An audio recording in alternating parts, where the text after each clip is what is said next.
정상회의 의장인 보리스 존슨 영국 총리는 개막 전에 한국을 포함한 4개의 게스트 국가와 G7을 아울러 민주주의의 11개 국가라는 의미로 D11이라고 발표했습니다. 이에 주요 7개국에 한국과 호주, 인도, 남아프리카 공화국을 참가시켜 완전히 D11으로 확대 개편하는 것에 긍정적인 흐름이 이어졌지만 일본 정부가 반대하고 나섰습니다. 일본의 니혼게이자의 신문은 중국 견제를 위해 D11으로 확대하자는 논의가 나왔지만 일본의 반대로 무산됐다고 보도했습니다. 이어 일본은 게스트 국가로 한국을 부르는 것은 상관없지만 G7의 틀을 확대하여 한국을 참가시키는 것에는 반대한다고 입장을 밝혔습니다. 전문가들은 일본이 반대하는 이유에 대해 한국이 참가할 경우 일본이 갖고 있는 아시아에서 유일한 G7 국가라는 지위를 상실하기 때문이라고 분석했습니다. 일본은 버블 붕괴 이후 한국이 발전하는 것에 심수를 부리고 있습니다.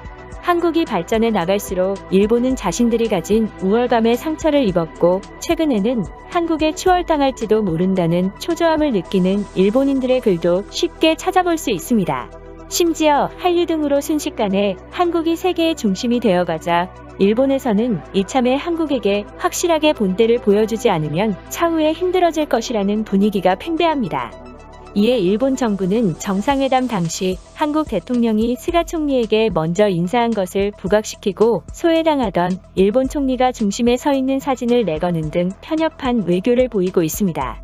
또 한국과의 약식회담을 일방적으로 취소해놓고는 엉뚱하게도 도쿄올림픽에 한국 대통령이 참석할 가능성이 높다는 보도를 내고 있습니다.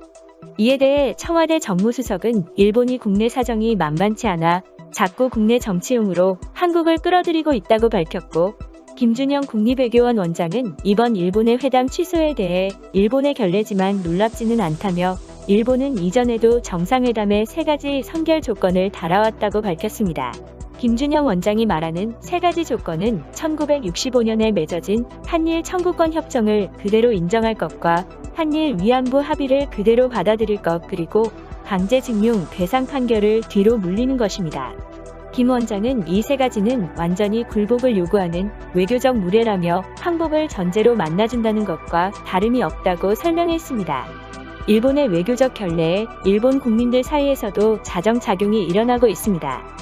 일본 공영방송 NHK에서는 스가 총리가 다른 정상들의 가장 중앙에 위치해 있는 사진에 대해 전후 영상을 함께 보면 인상이 꽤 다르다고 평가하고서 실제 모습을 알고 뉴스 등을 보면 좋다고 보도했고 일본 국민들 역시 소외된 채 의기소침한 모습을 보인 자국 총리의 모습에 집중했습니다. 이런 와중에 일본 총리가 자신의 SNS에 한국과 미국 대통령이 잘려진 정상회담 사진을 올리면서 G7 각국의 참여를 환영하고 자신이 논의를 리드 연사로서 주도했다는 글을 올려 일본 국민들에게 비난을 받았습니다.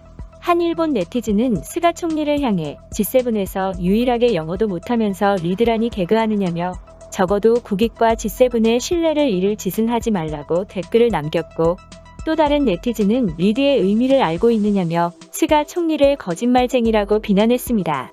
한국과 미국 대통령을 잘라내 사진을 조작한 것에 대해서는 의도적으로 자신을 돋보이기 위해서 그런 것이 아니냐며 정상회의의 단체 사진에서 일부 국가 수반만 잘라내는 행위는 외교적 결례라는 지적이 이어지고 있습니다.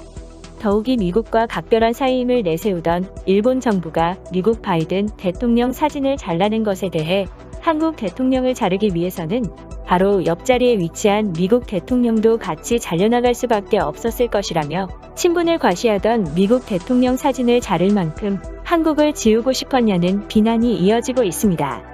일본 네티즌들은 혼자 거리를 두고 의기소침한 모습을 보였던 일본 스가 총리와 한국 대통령을 비교하기도 했습니다. 의장국인 영국 정상이 가운데 앉고 우측에는 한국 대통령이 그리고 좌측에는 미국 대통령이 앉았지만 일본 총리는 어딨는지 못 찾겠다며 비난했고 다른 정상들과 모여 밝은 표정을 지으며 이야기를 나누고 있는 한국 대통령과 혼자 떨어진 일본 총리의 사진을 올리며 커뮤니케이션 능력의 차이라며 비교하는 글을 쓴 것입니다. 이에 일본 스가 총리는 일본 기자들과의 간담회에서 처음부터 사람들과 친근하게 사귀는 것에 서투른 편이라고 자신의 성격을 밝히며 다들 목적은 같아서 편하게 하고 싶은 말을 할 수 있었다고 해명했지만 능력 부족이라는 이유로 오히려 자국민들의 비판이 더욱 거세졌습니다. 한 일본 네티즌은 영국이나 독일 총리가 환영한다는 인사를 건넸는데도 대답도 못하고 완전 무시하는 것을 보고 정말 실망했다며, 전문적인 회화가 안 되는 것은 그렇다 해도 기본적인 인사는 초등학생들도 할 줄 아는데 그 간단한 영어조차 못한다는 것은 문제가 있다고 비난했고, 또 다른 네티즌은 역대 일본 총리는 대부분 스가와 비슷하게 소심한 성격이었다며 차라리 상당한 존재감을 드러내던 아베가 낫다고 말하며, 이번 스가 총리를 보며 몇십 년 전으로 돌아간 듯한 느낌을 받았다고 말했습니다.